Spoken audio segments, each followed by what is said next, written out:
Bom dia, pessoal, sejam bem-vindos, guerreiros e guerreiras na Bom Combate. Pessoal, é com grande satisfação que eu trago para vocês hoje o vídeo da live que eu fiz ontem junto ao canal Arte da Guerra do Comandante Robinson e blog Velho General do Albert Cabalé. Nós falamos sobre a dissuasão estratégica da França e sobre a minha experiência como adido de defesa e aeronáutica junto à Embaixada do Brasil na França e na Bélgica. A live foi fascinante, pois estive com profissionais que considero serem referências na área de defesa e estão com certeza entre os melhores do Brasil. Desta forma, pessoal, eu peço que vocês, inscritos no meu canal, também se inscrevam no canal Arte da Guerra e no blog Velho General. Lembrando que se és novo no canal, caso gostes da live, faça a sua inscrição no nosso canal, acione o sininho, curta e compartilhe os nossos vídeos. Também deixe a sua dúvida ou comentário para aprimorarmos o canal. Vamos fortalecer os canais de assuntos militares.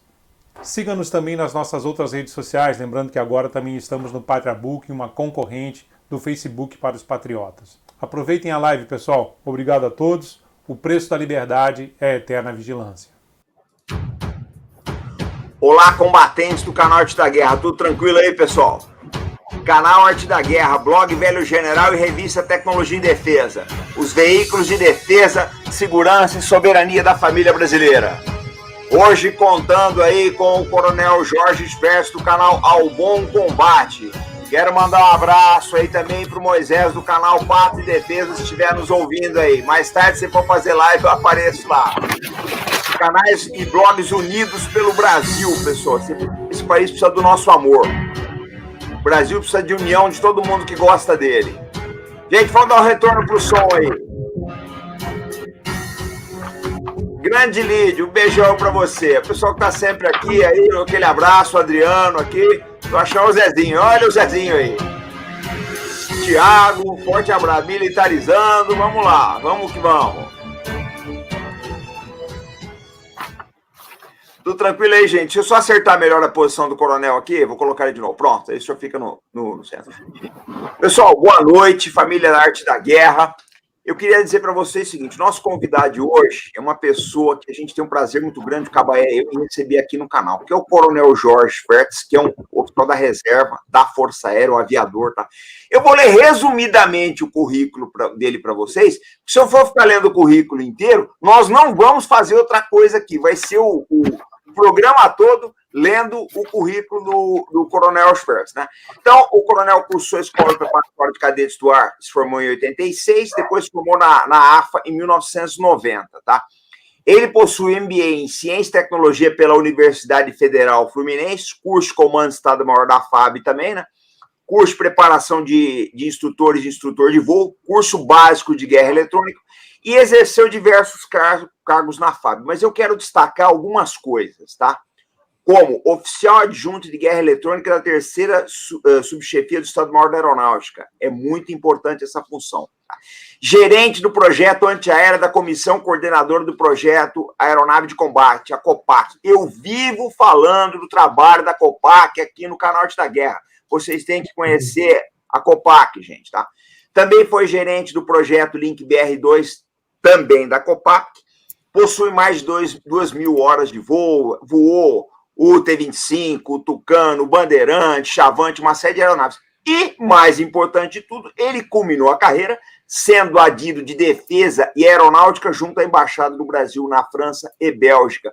Um cargo crucial e importantíssimo na Força Aérea Brasileira. E hoje, o Coronel Sperts, ele toca o canal e o blog Ao Bom Combate, tá? Que são veículos que prestigiam o nacionalismo, prestigiam o amor ao Brasil. E, além do currículo dele, ele está aqui também exatamente por causa disso. Nós trazemos aqui para o canal pessoas que amam o Brasil. Então, Coronel, seja bem-vindo a bordo. Aqui é a sua casa. Tudo tranquilo com o senhor? Tudo bem, graças a Deus. Boa noite, pessoal. É uma honra, então, poder reunir os nossos combatentes aí da Arte da Guerra com os guerreiros do Ao Bom Combate. É uma honra muito grande. Aproveito para agradecer ao Albert Cabalé, que sempre apoia o blog Ao Bom Combate, replicando os principais textos. Em especial para o senhor, comandante, que tem ajudado muito na divulgação do nosso trabalho. O senhor merece. A gente faz muito obrigado. E eu tenho acompanhado o esforço do canal Arte da Guerra para divulgar, né, a ideia legislativa da não ratificação do TNP. que eu peço para quem está assistindo aí já nos apoiar nesse esforço para a gente ter a possibilidade de ter a dissuasão estratégica para o Brasil. Isso é muito importante. É isso aí. Eu vou colocar. E a ideia da criação do canal foi exatamente, Robson, por eu ter debater em vários grupos com civis, com colegas, que muitas vezes não entendem a maneira de pensar do militar, as necessidades da defesa, e eu acho que nós temos essa obrigação de esclarecer a sociedade, e conforme a história vai se distanciando dos conflitos que nós tivemos, né, as necessidades de defesa parece que vão diminuindo. Nós temos que sempre alertar e dar esse destaque. Eu tive a oportunidade de ficar muito tempo na área operacional e depois de sair da área operacional ir para áreas que estavam ligadas à parte operacional. Tive a possibilidade de fazer o mestrado em guerra eletrônica no ITA. Participei do programa MARI, né, que é o de materiais absorvedores de radiação eletromagnética, que é de tecnologia furtiva, ou seja, sempre, mesmo na área de pesquisa, trabalhando com a parte operacional, procurando aproximar a academia, a ciência e tecnologia da parte operacional. E a ida para a França foi um aprendizado, muito enriquecedora a vida em outro país, mas o fato de conhecer como nós somos vistos lá fora, os militares do Brasil, como eles trabalham entre eles, França contra a Alemanha, como pensam os militares, os interesses que estão envolvidos no Brexit e tudo mais, a gente pode trazer, enriquecer ainda mais o final da carreira da gente, né? Então, é por isso que eu tenho comentado muita coisa em relação e unindo esforços com o Arte da Guerra em relação à dissuasão estratégica da França. Então, seria isso aí para a gente iniciar. Eu não sei se vocês queriam fazer alguma introdução em relação ao assunto, Robson. Eu vou deixar para o Cavaé. Eu gostaria, aproveitando essa experiência que o senhor teve como adido militar na França e na Bélgica, e pegando também o gancho de 2 excelentes vídeos que o senhor publicou no YouTube sobre dissuasão estratégica na França, eu gostaria que o senhor falasse um pouquinho sobre isso. Qual é a sua visão dessa questão na França? Como é que a França vê isso? Essa questão de dissuasão estratégica, como é que eles trabalham com isso? Como é que eles... Enfim, o que o senhor pode comentar para a gente a respeito? É interessante que, primeiro, falando no politicamente correto, o francês trabalha muito isso, então, quando ele mata um terrorista, ele diz que neutralizou, né?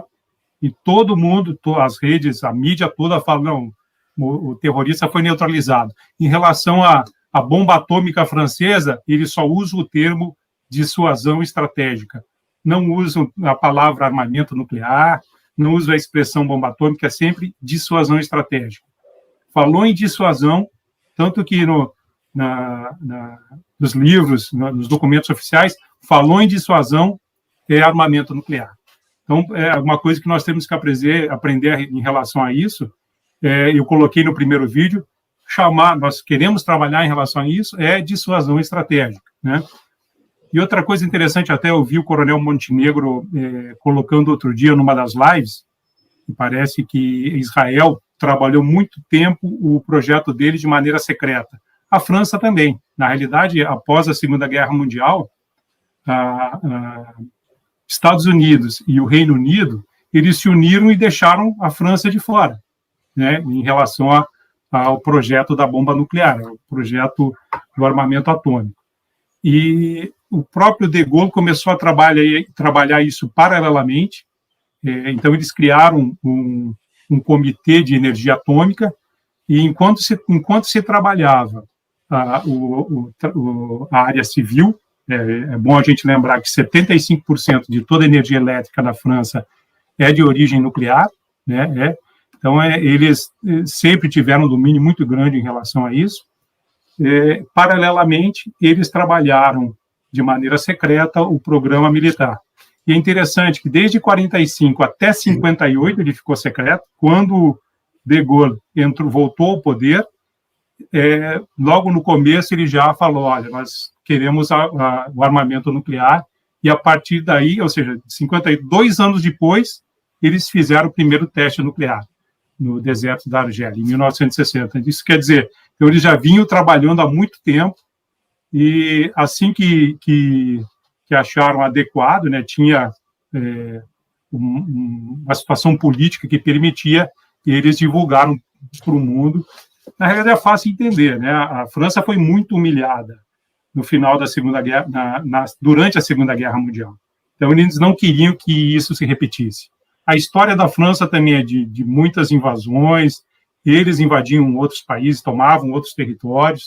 A história da Europa, a gente sabe que não foi uma história pacífica, né? Então, de muitas guerras, e isso, com certeza, se refletiu na hora deles decidirem, ok, eu quero ter minha soberania e eu vou optar pela dissuasão nuclear.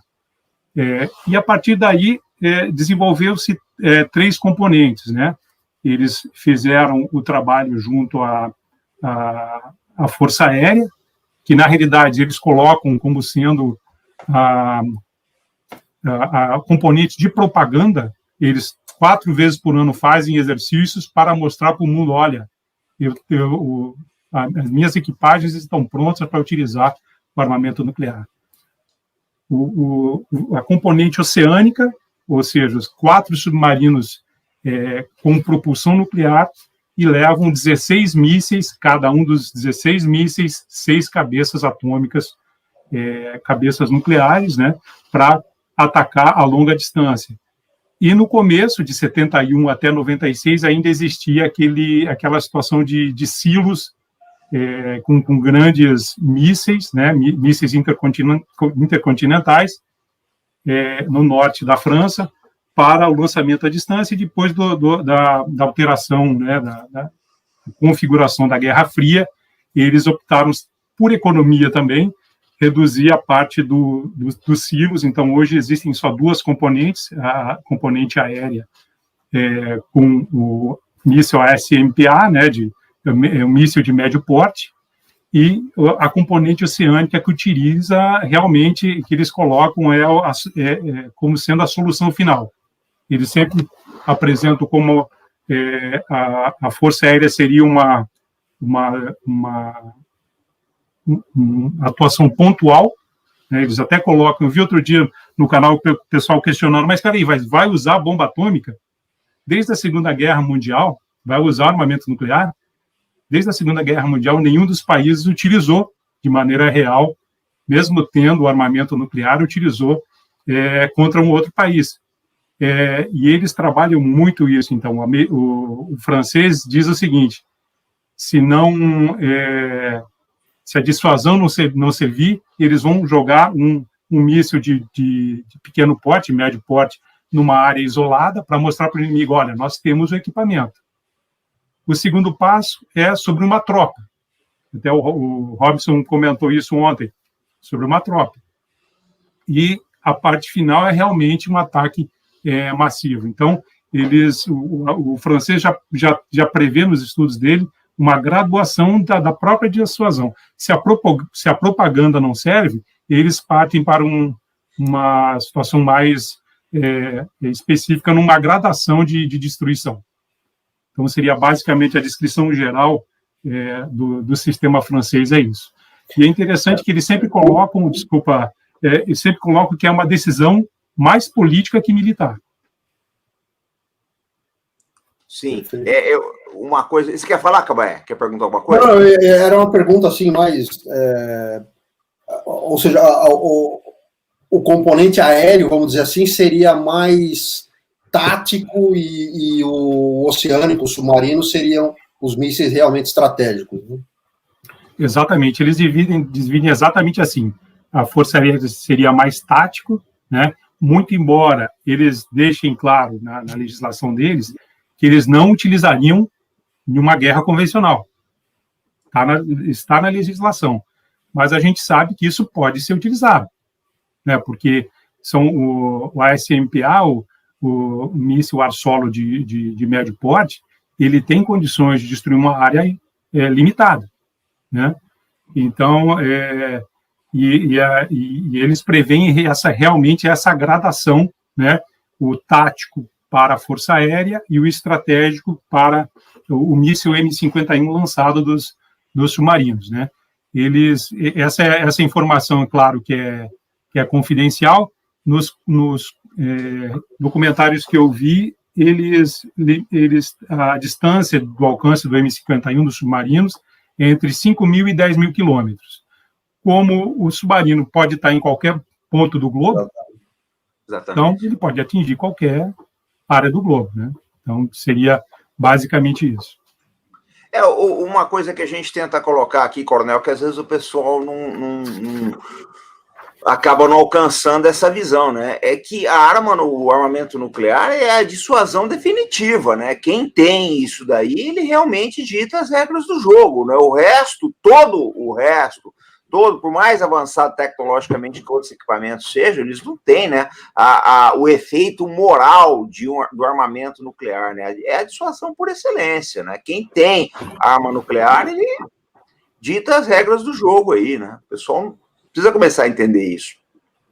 O Brasil nunca... Eu acho que as potências que têm armamento nuclear, me corrija se eu estiver dizendo alguma bobagem, mas o que eles acabam fazendo é quando eles se enfrentam via proxies, né? Vietnã, Coreia, Afeganistão, enfim, eles se enfrentam indiretamente, né? Não existe um confronto direto entre dois países que têm armamento nuclear. Uma coisa importante que o senhor falou, eu queria que o senhor pudesse dar uma aprofundada, foi o seguinte: é a prontidão das equipagens, tá, francesas habilitadas à lida com armamento nuclear, porque é uma coisa que às vezes o pessoal não sabe, né? Quando você, na vida militar, você tem que estar habilitado e aclimatado com determinados meios, né? Você treina regularmente para obter uma proficiência do mesmo. Então, eu queria que o senhor falasse alguma coisa exatamente sobre isso daí, esse exercício que eles fazem aí, mostrando a prontidão dessas equipagens. E isso é interessante, que se aproxima muito daquele exemplo que tu deste em relação à OTAN. Enquanto a OTAN faz um exercício por ano, né, que até o alemão lá ficou assustado com a possibilidade de lançarem o míssil na própria Alemanha, a França faz 4 vezes por ano. São 6 bases aéreas envolvidas, então essas bases aéreas têm casulos atômicos e você nunca sabe de onde vai decolar a aeronave, né? E é interessante que muitas outras aviações, não só a nuclear, participam do exercício, né? Então, no vídeo que eu fiz, eles tratam diretamente do apoio do reabastecedor e do avião radar, o AWACS. Mas todas as outras unidades estão protegendo, eles fazem um pacote, né, como a gente chama na Força Aérea, e acompanham esse ataque, né, protegendo toda essa área. Então, praticamente toda a Força Aérea francesa participa do exercício. E é interessante, uma das coisas que eu destaquei no vídeo também, é que a necessidade de você ter os equipamentos, uma Força Aérea convencional muito forte, para não só proteger, mas todos esses aviadores que trabalham nos esquadrões, na Força Aérea de dissuasão, eles participam de operações reais. A França tem 14 reabastecedores. Os reabastecedores estavam o tempo todo, quando eu estava na França, eles começaram a operar no Oriente Médio, não tinha um reabastecedor na base aérea de Istres, que é a sede deles. Todos estavam trabalhando para a OTAN, fazendo o reabastecimento das aeronaves. Então, eles estão sempre em treinamento, e treinamento real, né? Muito próximo da realidade, ou em uma situação de combate real mesmo, como eles estavam lá, sujeitos com o tráfego interrompido, toda essa complicação. Então, foi muito interessante acompanhar, e eles deixam bem claro que os exercícios são para mostrar para todo mundo, nós estamos preparados. E desde o mecânico, o alemão ficou preocupado com a bomba atômica sobre a Alemanha. É claro que para o treinamento eles usam o míssil dummy, né?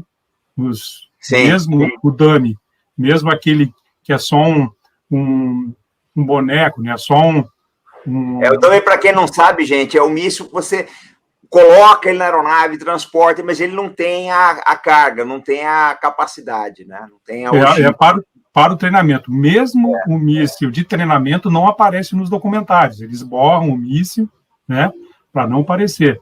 E todo mundo treina o tempo todo. Então, a parte de segurança de solo, a parte de defesa aérea, os técnicos, a pessoal da manutenção. Então, é um exercício muito grande e o francês, ele trabalha muito como propaganda mesmo. Eles chamam de exercício poker, né? Que é o exercício que a Força Aérea utiliza. Uma coisa importante, gente, que vocês têm que ver, fica subentendido naquilo que o coronel acaba de nos falar aí, e que esses treinamentos, eles têm um custo, são caríssimos, essa é a realidade, são toneladas e toneladas de querosene que são gastos, mais você acelera as necessidades de manutenção das aeronaves, mais despesas com tripulação, etc. Então, uma força armada, isso que vocês têm que entender, por isso que a gente bate muito aqui no problema de orçamento, no problema da briga com o Congresso, uma força armada não é só comprar equipamento, gente, não é só comprar aeronave, não. Essas manobras que o coronel está nos trazendo, está nos falando, são caríssimas, né? A França investe efetivamente. O treinamento hoje, principalmente do aviador, é um treinamento muito caro, eles são altamente especializados. E a pessoa ela tem que manter a proficiência, tem que fazer uma quantidade de voos, né, por ano aí para manter a proficiência. Tudo isso é muito caro. Nós estamos falando de alguns bilhões. Exato. Doutrina, prontidão, eficiência, etc. Nada. Isso não depende de equipamento. Isso depende do teu adestramento, do teu treinamento, né? Exatamente. E o custo disso, e o francês ele leva muito em consideração, dá muito valor à dissuasão por causa disso, é 10% de tudo que se gasta em defesa. 10% tudo que se gasta em defesa é para dissuasão. Então, ele dá muito valor para isso. Eles já prepararam, porque lá o plano, a lei orçamentária das Forças Armadas é quinquenal. O último planejamento foi em 2019, indo até o horizonte de 2025, eles já planejaram, inclusive, uma modernização de todo o sistema, né? Eles já começaram com troca de reabastecedores e tudo mais, já estão raciocinando com a substituição do míssil, né? Para um míssil mais rápido e mais manobrável. Então, mesmo sendo 10% de tudo que se gasta na defesa, eles ainda continuam investindo, quer dizer, é uma força de muita importância na defesa francesa. Coronel, você quer perguntar, Albert? Não, pode perguntar. Eu queria ver com o senhor o seguinte, com relação às forças de dissuasão francesas, né? Como é que fica o relacionamento com os países amigos da França? Existe uma integração disso tudo? Como é que é esse negócio? Por exemplo, no seu caso, o senhor era o adido aeronáutico de defesa na França, e todos nós sabemos que o adido, na verdade, ele tem uma função dual. Ele faz um acompanhamento de informações do país em que está lotado, que é uma coisa que o pessoal, às vezes, aqui não entende. Eu quero fazer um adendo aqui. Outro dia o pessoal está falando, mas por que o Brasil manda militares estudar na China, estudar não sei onde? Gente, isso é extremamente necessário, para absorver a cultura militar do outro país, e outro para levantar informações também. A turma está ali para isso, para coletar informações. São os olhos e ouvidos das Forças Armadas, quando o pessoal volta, faz relatório, uma série de outras coisas. Então, eu queria saber o seguinte, como é que eles viam o senhor como adido, se existia muita preservação desses sistemas aí, se existia uma certa segregação, como é que era esse negócio no dia a dia do senhor? Sim, existe isso, viu? É interessante falar isso, porque, na realidade, o adido ele tem são duas faces, né? Ele é o diplomata, ele está ali para aproximar, melhorar as relações, e Paris é interessante porque é a segunda capital do mundo com o maior número de adidos, tá? A primeira, naturalmente, Nova York. Então, você vê, por exemplo, os Estados Unidos tinha 12 adidos, nós tínhamos 3, Exército, Marinha e Aeronáutica, né? A Rússia e a China, a mesma coisa. O que me chamava a atenção no general chinês era a perfeição do francês dele. Então, ele está ali para aproximar, mas também é um espião autorizado, né? Um espião oficial. E é exatamente isso. Quando eu vi os comentários do pessoal fazendo, quando você contou na sua live, o pessoal tem que entender que é a arte da guerra, né, Robinson? Conhece-te a ti e ao teu inimigo e não temerás os resultados sem batalhas. Se você não conhecer o inimigo, mesmo que tenha que chamar ele para tomar um vinho na sua casa, né, para conhecer, para se aproximar, ver como pensam os militares, e aquela história, como bandido, você pode ver atrás dos bastidores. Então, eu via, por exemplo, o francês se gabando, olha, eu domino todo o ciclo nuclear. O inglês falava, não, a gente também não. Espera aí, vocês precisam da autorização do americano. O alemão, a mesma coisa. A cabeça nuclear não fica com vocês, fica lá na base americana. Então, você vê esse tipo de coisa, por exemplo, no próximo vídeo eu vou falar sobre a Força Estratégica Oceânica, a Marinha Francesa, né, os submarinos nucleares. E eles ficam próximo a Cherbourg, fica próximo ali ao Canal da Mancha, né? Os adidos iam visitar esse local. E a Marinha Francesa não deixou, por quê? Porque o adido russo e o chinês estariam juntos. Então, eles consideram, não, esses caras são muito perigosos, eu não quero nem que eles se aproximem, eles não vão chegar nem na porta.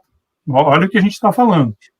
Então, isso é conversa, Robson, isso é conversa de bastidor. Como o brasileiro é recebido bem em todos os lugares, eu ouvi o suíço conversando com o francês, eu ouvia o suíço falando com o alemão, não, a gente não vai ter que mudar essa visita porque os franceses não aceitam. Então, quer dizer, a realidade nua e crua é que você tem que estar com os olhos e ouvidos abertos para tirar o máximo de informação para aprender sem entrar em guerra, né? E existe uma diferença de tratamento, sim. Então, todos os países que participam com a França em manobras de guerra, os mais importantes da OTAN, eles são tratados de maneira diferente, recebem informações diferentes. Por exemplo, nós temos acesso ao curso de Comando do Estado-Maior. O Brasil não tem acesso ao curso de Política e Estratégia, de altos estudos dele lá. Eles consideram que só os grandes aliados podem trabalhar esse curso. E eles, de maneira interessante, eles planejam as guerras que eles estão agora nesses cursos de carreira. Então, é muito interessante. Os adidos que participaram e contavam para a gente como o francês atuava. Então, é muito interessante, uma visão diferente, ou seja, o adido está ali realmente para coletar informação. E em relação ao curso, os oficiais do Exército estavam fazendo o curso na China, esses caras estão o tempo todo aprendendo e tirando informações que a gente pode melhorar nossas Forças Armadas, né? Isso que o pessoal não consegue ver. E essa questão de colher informação, assim, às vezes as pessoas acham que, não sei, enfim, tem uma ideia meio, às vezes, sei lá, errada de inteligência, né? Às vezes qualquer pedacinho de informação que isoladamente para alguém talvez não signifique muito ou quase nada, mas dependendo de quem ouve aquele pedacinho de informação, é a peça que faltava, né? Exatamente. E é interessante, viu, Alberto, que ninguém te chama para uma palestra para te contar essa informação. Você está, depois da palestra, tomando um cafezinho, e você ouve, você conversa, você faz amizade com todo mundo, o brasileiro é muito bem recebido nesse aspecto, né? E você consegue ouvir coisas, né? Que, como, por exemplo, esse comentário de não permitir a entrada de chineses e russos numa determinada visita, foi uma conversa de cafezinho, né? Então, é bastante interessante esse tipo de situação para a gente aprender o máximo possível. Ô, Léo, o Ivan Machado está perguntando o que significa o adido. O senhor quer dar uma definição da adidância para ele? Para ele entender, só o mais leigo poder entender aqui o trabalho do adido? O adido militar é o diplomata militar. Então, ele é o assessor militar daquela determinada arma, naquela determinada área, ao embaixador brasileiro naquele local. Então, naturalmente, quando existe uma conversa. Nós somos ligados também ao Ministério da Defesa francês, somos ligados à Força Aérea Francesa, o oficial da Marinha, a Marinha Francesa. Então, há cursos, há trabalhos conjuntos que são feitos, então isso tem uma coordenação direta junto ao embaixador por intermédio do ADIDO. Porque o embaixador recebe assessoria de diversas áreas, comunicação social, comercial, jurídica e tudo mais, e nós somos os assessores na área militar. Coronel, deixa eu fazer uma pergunta para o senhor. O senhor esteve na França até 2018, é isso? Quando o senhor estava indo embora, já tinha entrado o Macron? Não lembro agora a cronologia aqui. O senhor já chegou a... Ele entrou em maio de 2017. Eu peguei toda a parte da campanha dele, e a posse dele. É interessante colocar isso, porque muitas vezes se faz uma análise em relação ao Macron e o pessoal se esquece que daqui a um ano e 4 meses ele está concorrendo à reeleição. Então, todo esse fuzuê que ele está fazendo, todos esses ataques também têm uma face política aí. O pessoal está perguntando, quando souberam que era o senhor que ia vir aqui, que já foi nosso adido na França, então o pessoal já escreveu, não, como pergunta para ele disso, daquilo. Como é que o senhor percebeu, o que o senhor sentia, né, no clima geopolítico lá, com relação ao nosso problema amazônico? O que o senhor pôde perceber ali da mentalidade do francês e do europeu? O que o senhor diz para a gente nesse contexto? Eles não tratavam isso diretamente com a gente, viu? Isso não aparecia, não se comentava. A única coisa que os franceses comentavam com a gente em relação à Amazônia era o problema de garimpeiros brasileiros que tentavam acessar a Guiana Francesa. Era a única situação que tinha o envolvimento da Amazônia, a área da Amazônia. Mais nada. Por isso que eu acho que é uma coisa muito mais oportunista, né, em relação a comércio, agronegócio, a tentativa de cancelar o acordo Mercosul com a União Europeia. Eu até fiz um vídeo sobre isso, o Cala a Boca Macron, o pessoal gostou bastante do vídeo, explicando por que não interessa à França que o agronegócio brasileiro entre na França. Na realidade, eles são o agronegócio menos competitivo da Europa, embora exportem mais, são menos competitivos. E a gente entrando lá, acaba com o negócio deles. Né? O agronegócio francês é altamente subsidiado, né? Você tem uma ideia... Desculpa, comandante. Para você ter uma ideia, Albert, 50% de todos os ganhos da União Europeia, dos produtores da União Europeia, é subsidiado. Tem um fundo da União Europeia para isso. Então, imagina só, metade dos ganhos para manter o pessoal no campo, senão não fica. Uma vez eu ouvi uma piada, coronel, que o holandês gasta com uma vaca em subsídios, dá para se alimentar uns 10 trabalhadores africanos. O pessoal fala, então, assim, jocoso, mas não deve estar muito longe da realidade, não, né? Porque eles usam... Não está, não. Lá, né? É altamente subsidiado a agricultura deles. Coronel, não, pode falar. Não, desculpa. Eu te interrompi. Dos franceses com os americanos, o que o senhor pôde sentir ali? Então, existe uma competição muito grande, naturalmente. Em relação ao americano, eu não vi muito isso, mas eles ficaram muito felizes, os militares franceses ficaram muito felizes com a saída da Inglaterra da União Europeia. Por que motivo?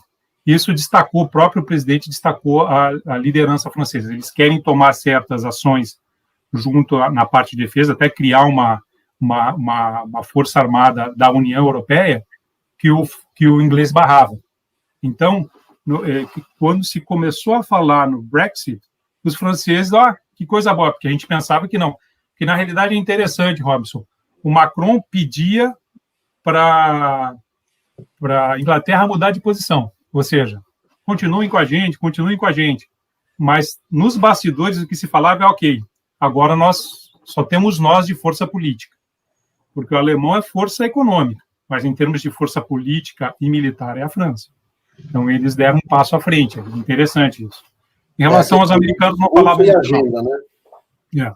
Tem uma agenda por aí. Agora, essa questão de eles quererem criar uma força armada da União Europeia, o senhor acha que isso vinga, tem possibilidades, ou é uma ideia...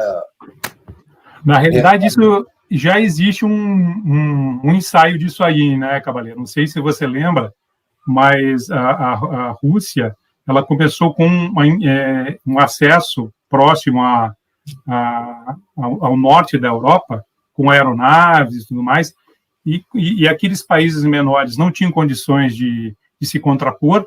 As várias forças foram, por exemplo, na França, mandou 4 Mirage 2000 para fazer a defesa aérea desses países. Quem comandava a parte terrestre era um general alemão, as tropas que estavam lá. Uma coisa que eu fiquei sabendo de amigos, de pilotos de diversos países lá, que, por exemplo, eles voavam, não pilotavam, mas voavam como navegador, como artilheiro, né, como quem faz o sistema de armas, opera o sistema de armas em aeronaves francesas, em operações reais. Né? Então, quer dizer, eles estão sempre trocando informações, sempre aprendendo um com o outro. Mas então, isso é no âmbito da OTAN? Na realidade, o que acontece? A França é muito independente da OTAN. Eu acho que foi em 2007 que ela voltou a se incorporar à OTAN. Né? Tinha saído com o De Gaulle lá atrás e voltou a se incorporar em 2007 com o Sarkozy.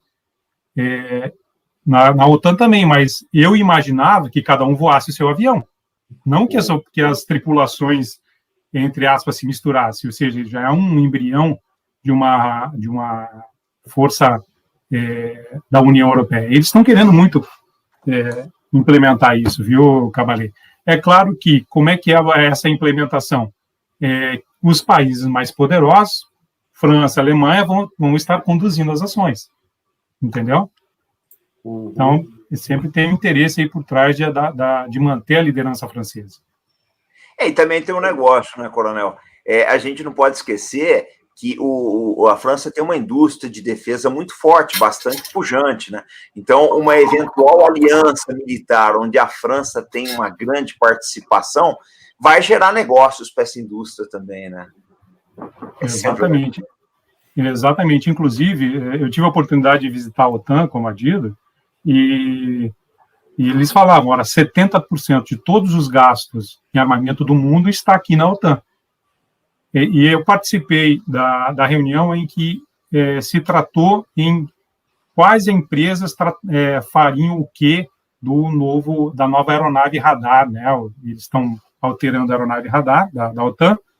Então, era uma projeção com o avião explodido e todas as empresas mais importantes da Europa com um pedacinho, ou seja, todo mundo ganha dinheiro.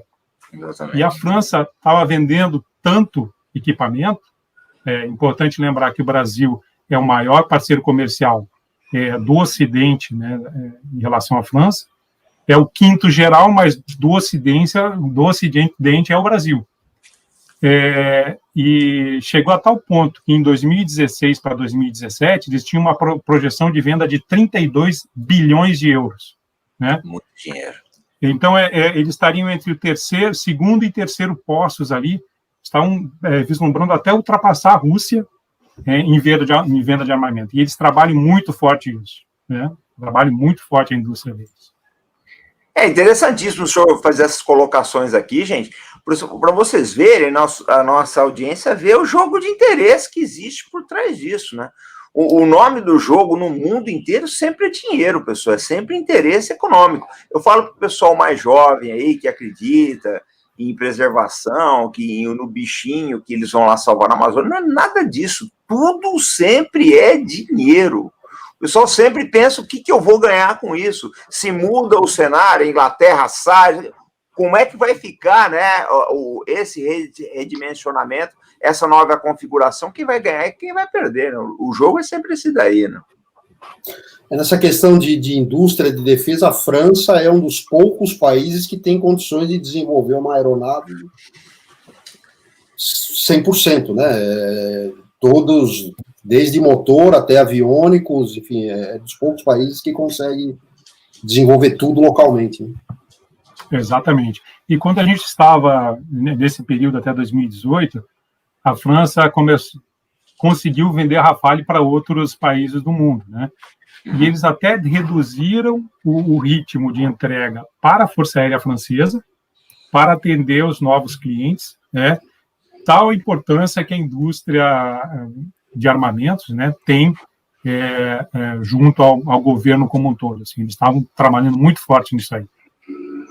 Isso é importantíssimo, gente. Isso é importantíssimo. Porque quando a indústria ela consegue entregar armamento para o fornecedor, para o cliente estrangeiro, no prazo, ela mostra musculatura, ela adquire confiança para futuros negócios. Né? Isso é importantíssimo. Coronel, deixa eu fazer uma pergunta para o senhor. Porque no seu caso, né, só para vocês terem uma ideia, tá, gente? Ó, tem o pessoal da turma da AFA de 95 mandando um abraço aí para o senhor. Só para vocês terem uma base. O cargo de adido aeronáutico na França e Bélgica é um dos mais prestigiados da Força Aérea Brasileira, tá? Pra vocês terem uma base.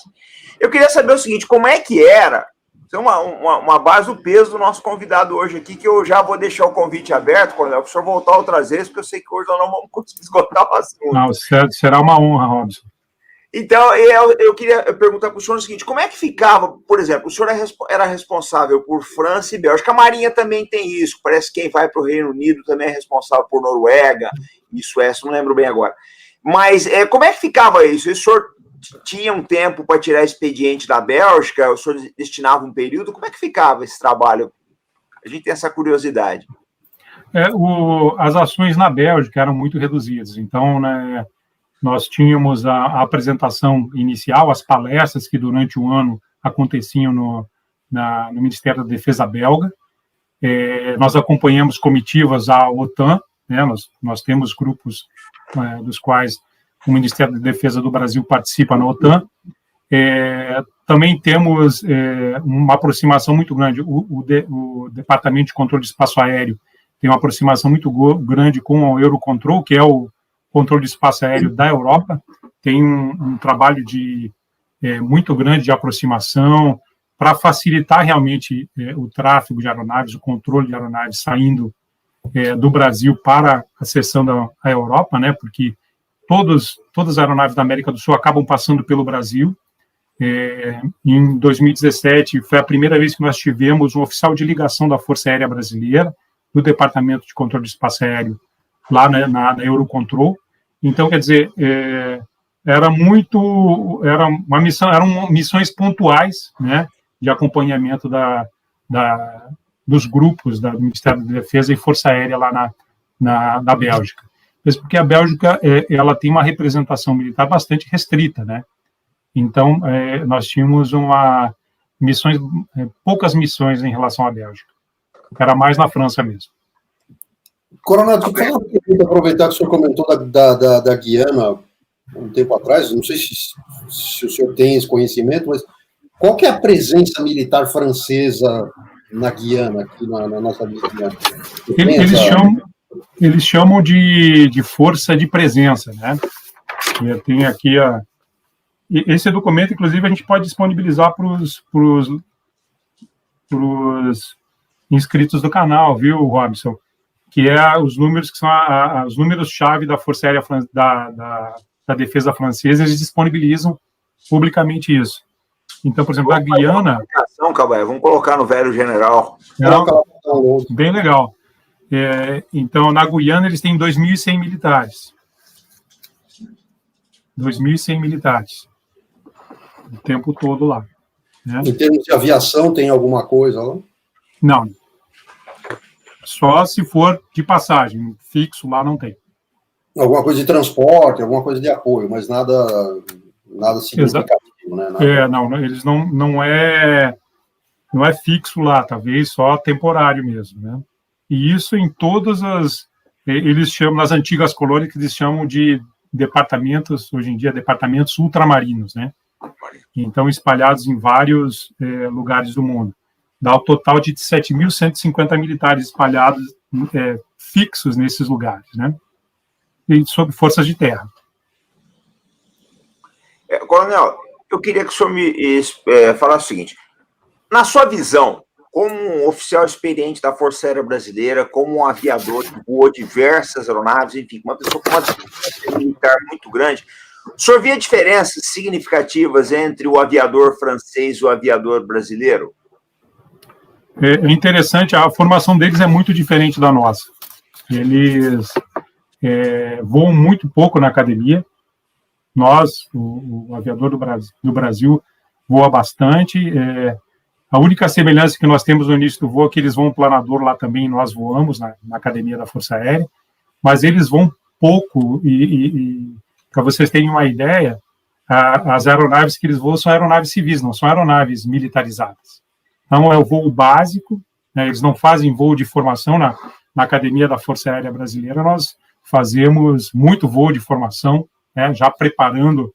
Como bem pé mesmo. Exatamente.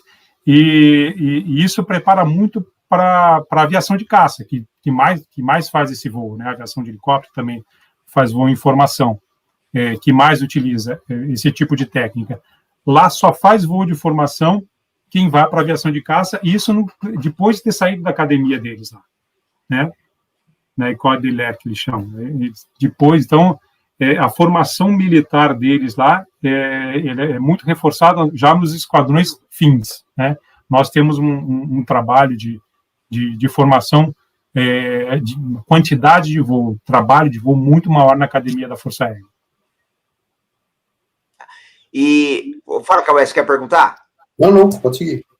Tá. E por exemplo, os cursos de aperfeiçoamento que eles fazem, Estado-Maior, etc., é mais ou menos equivalente com o nosso aqui também? São equivalentes. São equivalentes. Lá, como eles trabalham muito operações exteriores, né?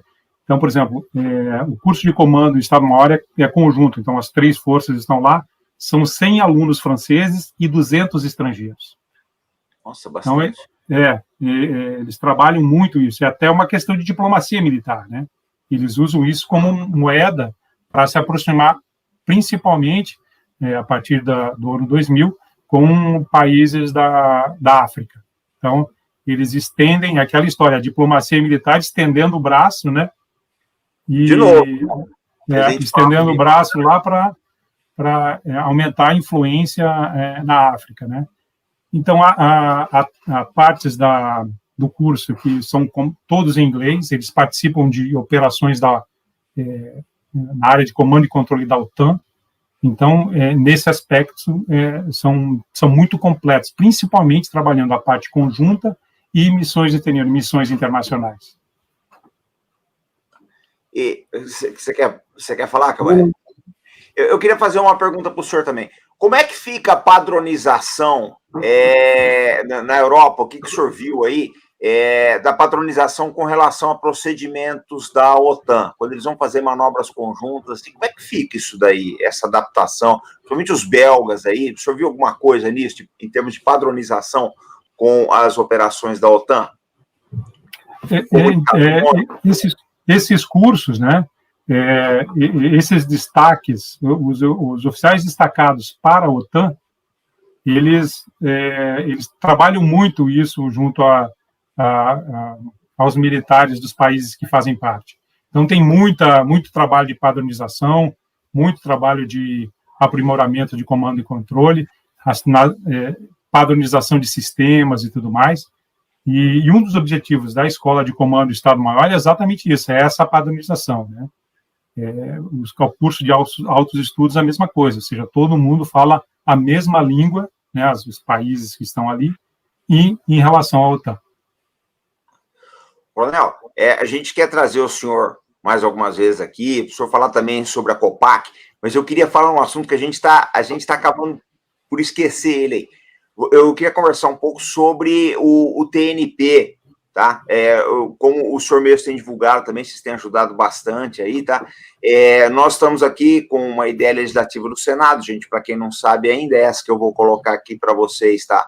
Nos comentários, no sentido de denunciar esses tratados, cancelar o tratado de não proliferação de armas nucleares, né? Por quê? Porque são tratados que o Brasil se meteu aí, ou por ingenuidade, ou sabe-se Deus lá por que motivo de alguns políticos brasileiros, e que o Brasil não ganha nada com isso. Então, eu queria que o senhor falasse um pouco, dada a sua visão, a sua experiência, que eu acho que é uma coisa assim fantástica, da importância disso aí, do Brasil andar com as suas próprias pernas, ter um projeto militar nuclear, enfim, se fazer valer nesse aspecto. Eu queria que o senhor desse a visão do senhor nesse caso.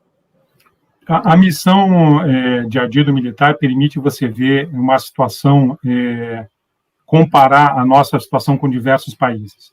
E a gente vê claramente uma situação de, às vezes, até arrogância dos países que têm uma condição melhor e até uma condição de ter um armamento de dissuasão estratégica. O francês fala muito isso nas palestras deles, né? Então, eles colocam de maneira bem clara. E os russos, a mesma coisa, os americanos, então todo mundo que já teve a sua fronteira invadida, que sabe o que é, como o francês passou a derrota que ele passou durante a Segunda Guerra Mundial, a importância de você ter um armamento de dissuasão estratégica. Em relação à ideia legislativa, eu acho importante que nós militares, as pessoas que querem ver um Brasil grande, ofereçam isso aos nossos políticos. Olha, nós queremos revisar isso, nós queremos estudar, nós queremos a possibilidade. Eu acho que nós temos uma situação de um amadurecimento nessa área, né, Robson? De ter mais gente conversando sobre isso. Eu vejo você conversando com o Moisés, do Pátria e Defesa, quer dizer, muita gente falando, ou seja, o povo brasileiro já está ganhando uma maturidade, e eu acho que está aí a importância dos nossos canais militares, de divulgar essa necessidade, de mostrar que o mundo não é cor-de-rosa, que a gente tem que estar preparado para defender o país a qualquer momento e de qualquer maneira. E o pessoal esquece também que quando a gente coloca, naturalmente, se eu colocar lá o objetivo de ter uma força de dissuasão estratégica, eu tenho que desenvolver a minha indústria, a minha pesquisa científica. É importante lembrar que quando a Embraer foi construída, quando se pensou na Embraer, isso quem fala é o coronel Osiris Silva, o primeiro presidente da Embraer, ele fala o seguinte: quando eu falei em construir avião, as pessoas falavam, mas a gente não faz nem bicicleta, né? Então, quando aqueles malucos lá, hoje, são responsáveis por ter transformado a Embraer na terceira maior produtora de aviões do mundo, né? Então, nós temos precisa acreditar, nós temos que pensar à frente, pensar num país grande, num Brasil grande, levantá-lo para a estatura das grandes nações, é a minha opinião. Porque tem uma coisa importante que o senhor tocou aí, tá? Aliás, o senhor mencionou o Moisés aí, quero mandar um abraço para eles, têm feito um trabalho excelente lá no Pátria e Defesa, eles ajudaram bastante, a gente como o senhor, o Cabaés, estão ajudando, eu acho que é uma causa de todo mundo, na verdade a gente não está lutando por um objetivo pessoal, gente, nós estamos lutando por um legado para o Brasil.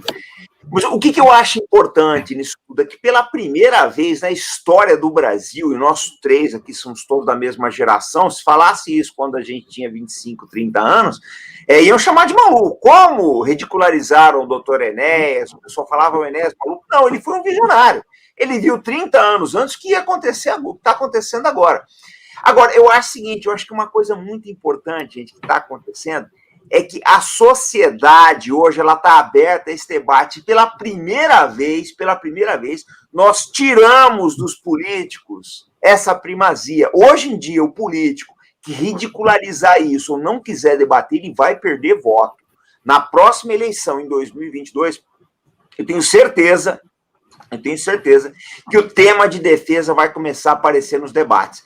Eu dou como exemplo, eu fiz um vídeo aí semana passada, eu falei de um deputado que ele brigou por emendas na lei de diretrizes orçamentárias e por emendas dos projetos estratégicos das Forças Armadas Brasileiras. Então, eu acho que o velho general, o Bom Combate, o Arte da Guerra, a Tecnologia e Defesa, o Pátria e Defesa, eles têm uma participação muito importante na construção dessa mentalidade para a sociedade. Então, coronel, eu quero que o senhor continue o seu trabalho. Eu sempre que eu recebo vídeo de vocês, a gente vai lá, coloca na nossa comunidade, poxa, promove. Eu concito vocês a se inscreverem no canal do Coronel Schwertz, tá?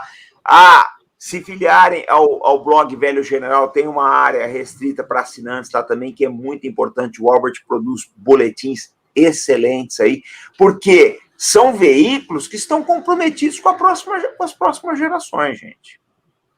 A nossa luta é por vocês aí, tá? Coronel, é isso aí. Eu só posso agradecer o apoio de vocês aí, viu, Robson? Alberto, Robson, muito obrigado pelo apoio aí ao canal. A gente está junto aqui. Pessoal, nós estamos chegando no final, tem mais 5 minutos só. Cabaé, tem novidade do Velho General aí? Amanhã vai sair um artigo do Ricardo Barbosa sobre o gripe. Quer mandar um abraço para ele, O Coronel deve conhecer, enfim, bastante. Eu até convido o senhor a ler esse artigo amanhã.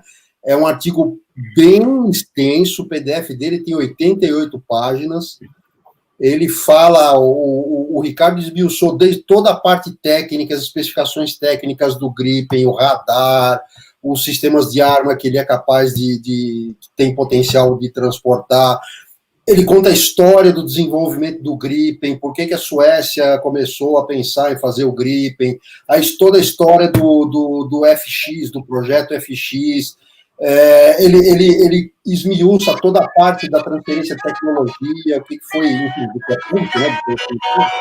Tudo que foi o que foi negociado, o que está sendo acordado, quais são as empresas que fazem parte. Ele fez um trabalho muito, muito, muito legal, muito extenso sobre o Gripen. Então, assim, para quem gosta de aviação, tem interesse no Gripen, né, que é o próximo vetor importante aí da FAB, esse trabalho que sai amanhã é muito legal. O Ricardo já esteve aqui com a gente, já fez uns trabalhos aqui sobre... O Ricardo era sargento especialista da aeronáutica, né? Ele era mecânico, e ele pesquisa muito, ele gosta muito dessa área de aeronáutica, ele pesquisa muito sobre isso, ele tem um conhecimento muito extenso nessa área. Coronel, quando é que vai ser a terceira parte da dissuasão nuclear francesa? Essa semana mesmo nós vamos lançar a terceira parte, falando detalhes aí da Força Estratégica Oceânica, né, da Marinha Francesa, então vai ser bastante interessante, tenho certeza que o pessoal vai gostar. Tá. E... Mais uma vez, elogiar os vídeos, eu achei muito bons os 2 primeiros, achei muito interessantes, achei muito legal a forma como o senhor abordou, o embasamento que o senhor deu, eu gostei bastante, eu recomendo a todo mundo assistir, porque são realmente um trabalho muito bom. Não, obrigado, ele conseguiu, acho que o grande mérito dos vídeos do senhor ficaram bem ilustrados, e o senhor conseguiu trazer o assunto técnico numa compreensão muito fácil para quem não é aprofundado no assunto. Achei que ficou bastante didático, eu gostei muito. Eu assisti os 2 e gostei muito. Estamos esperando a terceira parte aí. Tá? Saindo, manda para gente. É hábito de instrutor de voo, né, Robson? Explicar direitinho. Tem que ser. Depois de não cumprir, desce o cajado no aluno. Eu deixo aqui para o senhor fazer a promoção aí, falar do Ao Bom Combate aqui para a gente, deixar sua mensagem aqui para o nosso público. Aqui é a sua casa. Já vou avisando também que vai vir outros convites aqui, tá? A gente vai convidar o senhor outras vezes. Se o senhor quiser nos convidar lá, né, Cabaé? A gente está à disposição aqui do Ao Bom Combate. Mas eu quero trazer o senhor na próxima vez aqui para falar sobre o COPAC, porque o trabalho da COPAC precisa ser conhecido pelos brasileiros. Então, vou deixar o senhor para falar aí do Ao Bom Combate, e o senhor fazer a sua propaganda aí. Muito obrigado, Robson, Alberto. Na realidade, eu tive 2 gurus para montar o meu blog e o meu canal do YouTube. O canal do YouTube é um amigo que nós conhecemos, que é o Coronel Blaso. É interessante da aviação militar. E o interessante é que eu acho o canal dele fantástico, e para mim é o melhor canal de aviação militar. Por quê? Eu não tenho dúvida. Nós voamos junto como instrutores da aviação de ataque. Então, aquilo que ele faz no canal do YouTube, ensinar o pessoal a fazer combate aéreo, quando eu assisti o vídeo, parecia que eu tinha voltado aos bancos escolares como aluno e depois como instrutor. Então, o Blasio, que me deu todas as dicas de editor e tudo mais, ele sabe que eu sou cadete nessa história aqui, né, Robson? Estou aprendendo ainda. E em relação ao blog, tá bem. Em relação ao blog, usei como exemplo o Percival Pugina, que é um intelectual muito conhecido aqui no Sul, no Brasil todo, e eu até fiz uma resenha do livro dele, A Tragédia da Utopia, há pouco tempo, que fala sobre a Revolução Cubana, né? Então, porque sendo militar e tendo muitos amigos civis, eu vi a necessidade de apresentar as nossas ideias, como a gente vê a defesa, como a gente vê o país, da nossa contribuição, né, Robson? A gente quer um país melhor, quer um país grande. Eu acho que nós temos o que aprender durante muito tempo ainda, e temos o que ensinar com que nós passamos nas nossas vidas militares. Então, obrigado a vocês aí. Eu deixo um abraço especial para o pessoal da AFA que está assistindo, que fez a AFA e está assistindo o vídeo aí. E um abraço especial para vocês, Robson, Cavalé, pelo apoio aí ao canal Ao Bom Combate. Coronel, antes de encerrar, eu vou deixar um abraço aqui, tá, para o Coronel Blas. Pouca gente sabe, tem uma história do Blas, pouca gente sabe, que ele é conhecido como máquina de guerra da Força Aérea, gente. Tá? Ele não fala isso daí, mas a gente sabe disso. O Blas é um cara fora de série, um excelente profissional. Eu assisto todos os vídeos dele aí, e às vezes eu falo, Coronel, não nos deixe, porque realmente são aulas, tá, do Coronel Blas. E o Coronel Nora também, que ontem fez um vídeo com a gente aqui, fora de série. Coronel Schwertz, a Força Aérea dá banho. Força Aérea, quando vem aqui, dá show. Vocês estão de parabéns, a Fábio é fora de série. Cabaé, então quero agradecer você, agradecer o Coronel Schwertz, tá? E o senhor vai vir outras vezes aqui, eu não tenho a menor dúvida disso, a gente vai fazer outros vídeos juntos aqui, e assim que sair a terceira parte da Força de Dissuasão Francesa, envia aqui pra gente, para nós promovermos. Pessoal, hoje eu ainda solto um vídeo do rebatimento do Putin aí, do envenenamento do Navalny, tá? Que o circo tá pegando fogo na Europa aí, o Putin tá lançando sanções aí, porque ele considera esse caso do Navalny um assunto interno da Rússia, tá? Então, hoje ainda sai mais um vídeo nosso, tá? Então, Coronel Robert, um forte abraço para vocês. Um abraço, amigos, boa noite. E a gente volta amanhã, fica pelo estúdio ainda, Coronel, pra gente fazer o debriefing. E a gente volta daqui a pouco, sempre com responsabilidade e compromisso, e fé no Brasil, pessoal. Vamos nos inscrever no canal Bom Combate. Vamos dar uma olhada lá no Pátria de Defesa, que acho que o Moisés está fazendo live. Hoje foi corrido, não pude nem entrar lá ainda. A gente precisa fazer uma união, gente. O pessoal que gosta do Brasil. O Brasil precisa do nosso amor. Ferreira, forte abraço para você, camarada. Pessoal, às vezes a gente não consegue responder todo mundo, nem dar muita atenção, tal, mas o coração tá sempre com vocês. Isso aqui é uma família maravilhosa. Muito bom estar com vocês.